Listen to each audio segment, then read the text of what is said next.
ولا حول ولا قوة إلا بالله العلي العظيم سبحان الله والحمد لله ولا قوة إلا بالله العلي العظيم. السلام علیکم ورحمۃ اللہ وبرکاتہ. بسم اللہ الرحمن الرحیم.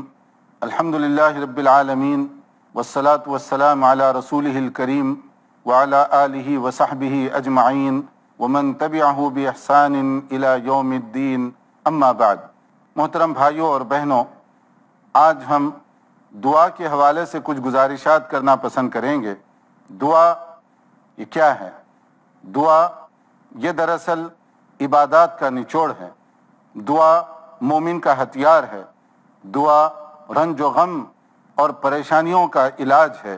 دعا اپنی درماندگی اور اپنی عاجزی کے اظہار اور اللہ رب العالمین کی کبریائی کا ایک طریقہ ہے.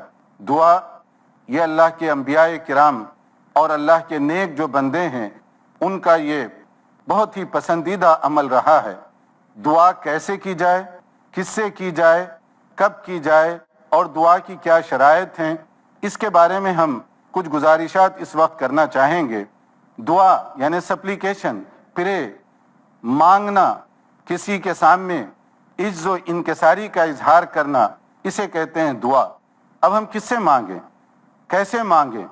دعا اسی کے آگے کی جاتی ہے جس سے ہم سمجھتے ہیں کہ وہ ہماری مرادوں کو، پریشانیوں کو دور کرنے کی قدرت رکھتا ہو. دعا یعنی اظہار اپنا اسی کے سامنے آدمی کرتا ہے، اپنی کمزوری کا اظہار، جس کے بارے میں اس کا یہ تصور ہوتا ہے کہ شاید یہ میری جو پریشانی ہے اس کو دور کر سکتا ہے یا اس کے پاس میری پریشانی کا علاج موجود ہے.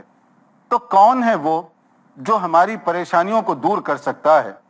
کون ہے وہ جو ہماری مصیبتوں کو، ہماری آفتوں کو ٹال سکتا ہے؟ اگر ہم اس پر غور کریں تو قرآن کریم سورہ فاطر آیت نمبر 15 میں ایک بڑی اہم جو بات بتائی گئی، یا ایھا الناس انتم الفقراء الی اللہ واللہ هو الغنی الحمید، کہ لوگو تم سب عاجز ہو، تم سب ضرورت مند ہو، تم سب محتاج ہو. کس کے دربار میں؟ اللہ رب العالمین کے دربار میں. چاہے بادشاہ ہو، چاہے غریب انسان ہو، چاہے عالم ہو، چاہے عام آدمی ہو، سب کو ضرورت ہے کہ وہ اللہ رب العالمین کی بارگاہ میں رجوع ہوں. اور اللہ ہی ایک ایسی اکیلی ذات ہے جو ہماری خواہشات، مصیبتوں، پریشانیوں، دکھ اور درد کو دور کر سکتا ہے. اسی لیے کہا گیا کہ تم سب کے سب محتاج ہو، اور اگر کوئی غنی ہے تو وہ صرف اللہ رب العالمین کی اکیلی ایک ذات ہے. اسی لیے ہمیں اسی بڑی ذات کی طرف رجوع کرنا چاہیے، رب العالمین سے مانگنا چاہیے، کیونکہ وہ بادشاہوں کو پیدا کرنے والا ہے، تمام انسانوں کا وہ رب ہے، اور وہ سب کو دینے والا ہے. وہی داتا ہے، وہی سب کا حاجت روا ہے، وہی سب کا مشکل کشا ہے. اپنی عاجزی، درماندگی اسی کے سامنے ہم پیش کریں. وہی دعاؤں کو قبول کرنے والا ہے. اور ایسے بندے جو اپنی عجز و انکساری کا اللہ رب العالمین کی بارگاہ میں اظہار کریں، اللہ تعالیٰ کو ان کا یہ اظہار بہت ہی زیادہ پسند آتا ہے. جیسے سورہ غافر آیت نمبر 60 میں جو ایک اہم پیغام دیا گیا، وَقَالَ رَبُّكُمُ ادْعُونِي أَسْتَجِبْ لَكُمْ إِنَّ الَّذِينَ يَسْتَكْبِرُونَ عَنْ عِبَادَتِي سَيَدْخُلُونَ جَهَنَّمَ دَاخِرِينَ، کہ یہ تمہارے رب کا فرمان ہے، فیصلہ ہے کہ تم اس سے مانگو.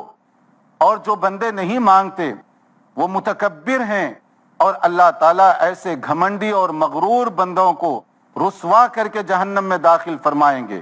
تو مانگنا یہ اللہ تعالیٰ کو بہت زیادہ پسند ہے.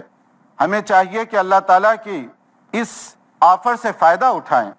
کون ہے جسے ضرورت نہیں ہے اور جو یہ کہے کہ میں ہر طرح سے سیٹسفائی ہوں، مطمئن ہوں، چاہے وہ ملینر ہو، چاہے وہ فقیر ہو، چاہے وہ اونچے عہدے پر ہو، چاہے اس کے پاس کوئی جاب نہ ہو.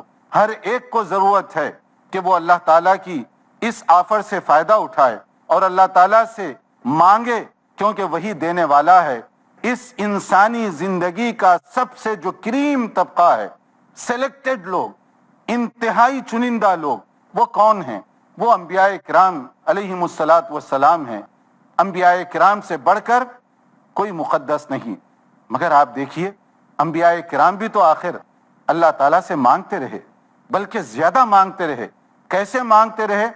پہلے نبی سے لے کر آخری نبی تک وہ سب کے سب اپنی حاجتیں، اپنی پریشانیاں وہ اللہ ہی کے آگے پیش کرتے رہے۔ حضرت آدم علیہ السلام کا ذکر قرآن کریم میں مختلف جگہوں پر کیا گیا، لیکن ایک جگہ ان کی ایک دعا بھی بتائی گئی، سورہ اعراف کی آیت نمبر 23، جس کے اندر کہا گیا کہ انہوں نے جو دعا کی، کیا دعا تھی؟ ربنا ظلمنا انفسنا وان لم تغفر لنا وترحمنا لنکونن من الخاسرین، کہ اے ہمارے رب، ہم نے اپنے آپ پر ظلم کیا، زیادتی کی، معاف کرنے والا تو اکیلا ہے، اگر تو نہ معاف کرے تو ہم گھاٹے میں ہوں گے، ہم نقصان اٹھانے والوں میں۔ حضرت آدم اور حضرت حوا علیہم السلام کی دعا اللہ تعالیٰ نے قبول فرمائی۔ اور پھر اس کے بعد آپ دیکھیے، حضرت ابراہیم علیہ السلام جلیل القدر پیغمبر ہیں، اور اپنی ایک ذاتی ضرورت کے لیے کس طرح سے اللہ تعالیٰ سے دعا کر رہے ہیں۔ حضرت ابراہیم علیہ السلام کی دعا سورہ صافات کے اندر آیت نمبر 100 میں نقل کی گئی۔ اس کو آپ ذرا پڑھیے، اس کو جانچیے کہ انہوں نے کس طریقے سے دعا کی۔ ربی حبلی من الصالحین، کہ یا اللہ میں لا ولد ہوں، ابھی تک میرے ہاں کوئی اولاد نہیں ہوئی، اور تو ہی ہے جو اولاد سے مجھے سرفراز فرما سکتا ہے۔ یہی دعا حضرت زکریا علیہ السلام نے کی، جس کو سورہ مریم کے ابتدائی حصے میں کئی آیات میں دہرایا گیا، اور یہی سورہ انبیاء کے اندر بھی اس کو دہرایا گیا، اور مختلف جگہوں پر ان کی یہ دعا، اس کا ذکر کیا گیا سورہ آل عمران وغیرہ کے اندر، جن سب کا خلاصہ کیا ہے؟ حضرت زکریا علیہ السلام جب دعا کر رہے ہیں سورہ مریم میں، ان کی فزیکل جو کنڈیشن ہے، جسمانی حالت، اس کے بارے میں بھی بتایا گیا۔ وَاشْتَعَلَ الرَّأْسُ شَيْبًا وَلَمْ أَكُنْ بِدُعَائِكَ رَبِّ شَقِيًّا، کہ وہ اس وقت جب دعا کر رہے تھے بہت بوڑھے ہو چکے تھے، ان کے بال بڑھاپے کی وجہ سے سفید ہو چکے تھے، اور ان کی ہڈیاں جواب دے چکی تھیں۔ نارمل حالات میں اس عمر میں آدمی اولاد کے لیے دعا نہیں کرتا، یعنی جب بالکل بوڑھا ہو چکا ہو، پھر بھی وہ کہتے ہیں کہ یا اللہ میں مایوس نہیں ہوں، اب بھی تو چاہے اس عمر میں مجھے اولاد سے نواز سکتا ہے۔ اور پھر اس کے بعد اللہ تعالیٰ کی طرف سے خوشخبری آئی حضرت زکریا علیہ السلام کے لیے حضرت یحییٰ کے حوالے سے، اور حضرت ابراہیم علیہ السلام کے ہاں حضرت اسماعیل اور حضرت اسحاق علیہم السلام کے حوالے سے۔ تو یہ دو جلیل القدر انبیاء کرام اپنی اولاد کے لیے کس طریقے سے اللہ تعالیٰ کے دربار میں گڑ گڑا کر عاجزی کے ساتھ، درماندگی کے ساتھ مانگ رہے ہیں، اور پھر اس کے بعد اللہ تعالیٰ نے ان کی دعا کیسے قبول فرمائی۔ پھر اس کے بعد میں آپ دیکھیے سورہ انبیاء، اس میں مختلف انبیاء کرام کا تذکرہ کیا گیا، خاص طور پر چند انبیاء کرام کا جو ذکر ہے، کسی کو جسمانی پریشانی، کسی کو اولاد کی پریشانی، اور کسی کو اپنی ذاتی اور کوئی الجھن ہے، اور وہ کیسے اللہ تعالیٰ سے مانگ رہے ہیں، اس کو سمجھنے کی ضرورت ہے۔ حضرت ایوب علیہ السلام آیت 82 اور 83 84 میں ان کا ذکر، اور بھی مختلف انبیاء کرام کا اس کے بعد سے اخیر تک مختلف انبیاء کرام کا ذکر کیا گیا۔ حضرت ایوب علیہ السلام اللہ کے نبی ہیں، جسمانی بیماری میں مبتلا ہوئے، اور وہ فزیکل بیماری کچھ ایسی تھی، بڑی پینفل، بہت تکلیف دہ تھی۔ تو وہ ایک مرتبہ دعا کرتے ہوئے کہتے ہیں، جب ان کی وہ بیماری بہت ہو گئی تو کہا وَأَيُّوبَ إِذْ نَادَى رَبَّهُ أَنِّي مَسَّنِيَ الضُّرُّ وَأَنْتَ أَرْحَمُ الرَّاحِمِينَ۔ تم یاد کرو ہمارے بندے ایوب علیہ السلام کو، جب انہیں شدید تکلیف پہنچی جسمانی طور پر، تو انہوں نے اللہ کو کیسے پکارا، اور اللہ تعالیٰ نے ان کی دعا کیسے قبول فرمائی۔ ان کی جسمانی جو بیماری ہے، اس سے اللہ تعالیٰ نے ان کو کیسے نجات عطا فرمائی۔ یعنی ایک نبی ہیں، جسمانی بیماری میں مبتلا ہوئے، اور وہ اللہ تعالیٰ سے مانگ رہے ہیں اور اللہ تعالیٰ کی جب تک حکمت اور مشیت رہی اس وقت تک وہ اسی آزمائش سے دوچار رہے، اور پھر اس کے بعد اللہ تعالیٰ کا فضل و کرم ہوا۔ حضرت ایوب علیہ السلام یہ جسمانی بیماری ان کی ختم ہوئی اور اللہ تعالیٰ نے ان کو وہ تندرستی عطا فرمائی۔ پھر اسی طرح سے حضرت یونس علیہ السلام، ایک اور نبی کا ذکر اس کے ساتھ ہی کیا گیا۔ حضرت یونس علیہ السلام جب ایک آزمائش میں گر گئے تو انہوں نے کیسے دعا کی؟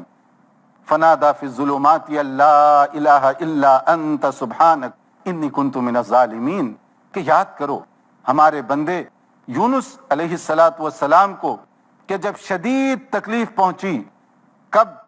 جب وہ مچھلی کے پیٹ میں چلے گئے، کئی تاریکیاں، کئی ڈارکنس، مچھلی کے پیٹ کی تاریکی، اندھیری رات کی تاریکی، سمندر کی گہرائی کی تاریکی، وہاں انہوں نے کیا دعا کی؟ وہاں انہوں نے کس کو پکارا؟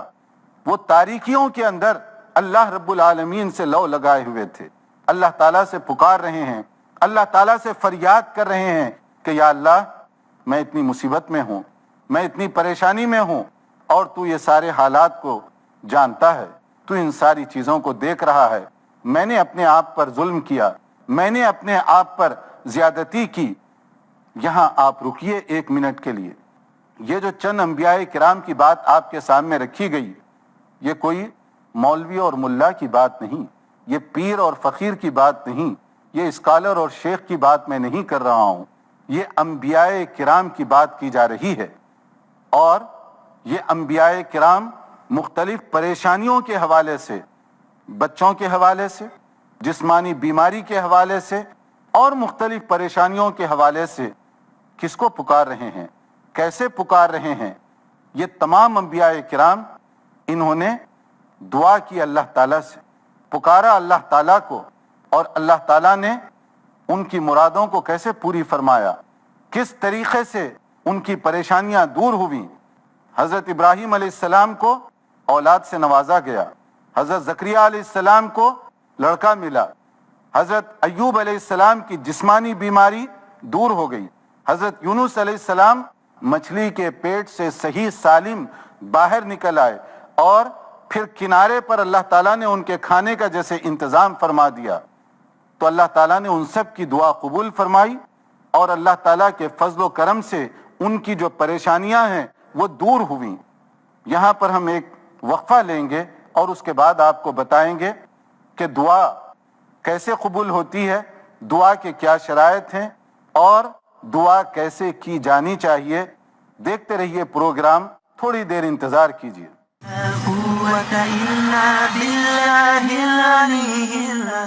وقفے کے بعد دوبارہ آپ کی خدمت میں حاضر ہیں۔ وقفے سے پہلے ہم نے دعا کے حوالے سے خاص طور پر کچھ انبیاء کرام کا تذکرہ کیا تھا۔ انبیاء کرام سے بڑھ کر کوئی مقدس نہیں۔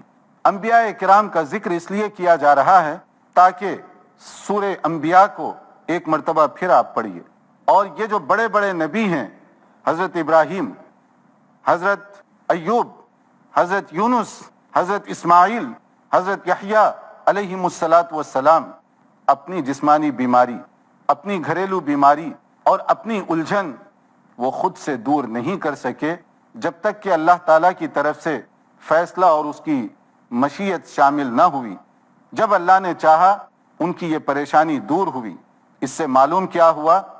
دنیا کا مقدس ترین گروہ انبیاء کرام علیہم السلام بھی اپنی طرف سے اپنی بیماری، اپنی پریشانی، اپنی الجھن کو دور نہیں کر سکتے جب تک کہ اللہ تعالیٰ کا حکم نہ آ جائے۔ اگر یہ انبیاء کرام کا معاملہ ہو تو رکیے ایک منٹ، ذرا ہم جائزہ لیں اپنے بہت سے ٹی وی چینلز کا، اپنے اخبارات کا، اپنے گھروں کا، اپنے محلوں کا، اور وہاں پر ہمارے اپنے جو تصورات ہیں ان کو بھی ذرا سامنے رکھیے۔ آج ہم یہ سمجھتے ہیں کہ فلاں داتا کا دربار ہے، وہاں سے مرادیں پوری ہوتی ہیں، فلاں مشکل کشا ہے، وہ ہماری حاجت روائی کر سکتا ہے، فلاں کی تعویذ میں اتنا دمخم ہے کہ وہ جو چاہے میری مصیبت کو دور کر دے۔ آپ نے دیکھا نہیں ایڈورٹائزمنٹ کو؟ کتنے اشتہارات چھپ رہے ہیں؟ آپ نے دیکھا نہیں